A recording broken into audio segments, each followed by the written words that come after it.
খেয়ালের বসে এই ছোট্ট ভিডিওটি করি, কারণ মনে করলাম আমার ফ্রেন্ডস ফলোয়ার যারাই আছেন সেই আপনাদের আমার জন্মস্থানের বর্ষার দৃশ্য একটু দেখাই। দেখুন, এখন আমাদের বর্ষাকাল, আর এই বর্ষার দৃশ্য নিয়ে বললে শেষ হবে না।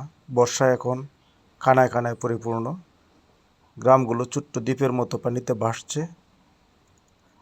এই ভরা বর্ষায় আমি প্রান্তর সামন্ত, পল্টু সামন্ত, বর্তমান ওয়ার্ড মেম্বার, আমার ভাগ্নে মহেশ ও ভাতিজা পঙ্কজ এই ছোট্ট ডিঙ্গি নৌকা নিয়ে উত্তাল হাওরে উপজেলা সদর থেকে বাড়ি ফিরে আসছি।